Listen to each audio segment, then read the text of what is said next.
A barrage of airstrikes on Ukraine, including its capital city, Monday killed at least 36 people while injuring 140, including 2 at the Ohmatdyt Children's Hospital, where large parts of the pediatric complex was destroyed.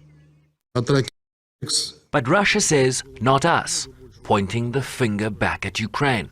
We have often stated that Russia does not strike civilian targets in Ukraine. And speaking of strikes of the Russian Air Force, which were conducted against military targets in Ukraine and the air bases of Ukraine, one of these targets is the factory of Artem, one of the largest enterprises of the Ukrainian defense industry. This is one of the main producers of aviation missiles, weapons, and ammunition. And this target, according to data based on objective evaluation and based on testimony of people of Kyiv themselves, was hit. Since the factory is about 2 kilometers from the Ohmatdyt Children's Hospital, there's every opportunity to assume that the air defense missile was meant to intercept the Russian missile, which was meant to hit the factory.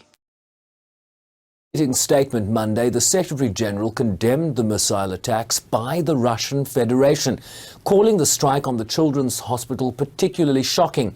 Antonio Guterres further warned that attacks against civilians and civilian objects was prohibited under international law, calling the attacks unacceptable and for them to stop immediately. Pressed Tuesday on Russia's denial, his spokesperson said they stood by their earlier statement. By the UN Acting Emergency Relief Coordinator.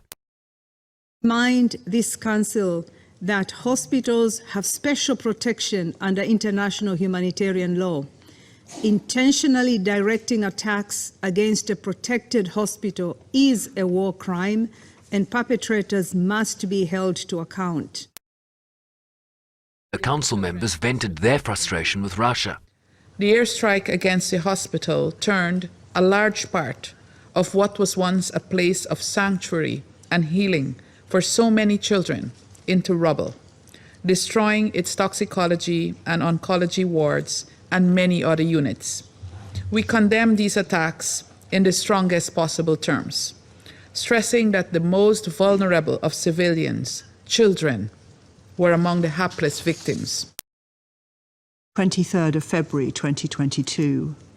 In repeated attacks on Ukraine, Russia has killed Ukrainian children. Russia has maimed and injured Ukrainian children. Russia has abducted Ukrainian children. And yesterday, Russia came back for wounded and sick children in Ohmatdyt Hospital.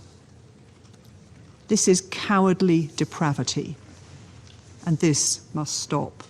This brutal attack is hardly a standalone incident.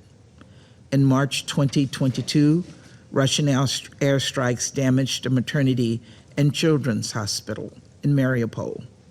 In December 2023, a Russian missile plunged into a medical facility in Dnipro. And I could go on, but the fact is that across the country, hundreds of children have been killed, thousands have been wounded, and millions have been displaced from their homes as Russia continues its campaign of terror in Ukraine. To thank all of you. For his part, Ukraine's envoy unloaded a barrage of insults at his Russian counterpart, who currently chairs the Security Council for the month of July. Recognize the representative of the terrorist Putin's regime in the chair seat. It has become a tradition for Russia to mark its presidency in the Council with heinous war crimes and genocidal endeavors. This time is no exception, and the chair's seat is already soaked with blood. Yesterday, Russia deliberately targeted perhaps the most vulnerable and defenseless group in any society: children with cancer and other life-threatening illnesses. Several members, including China, Mozambique and Algeria, called for a resumption in dialogue between the warring parties towards a negotiated settlement to the war. Shervin Ricebees, SABC News, New York.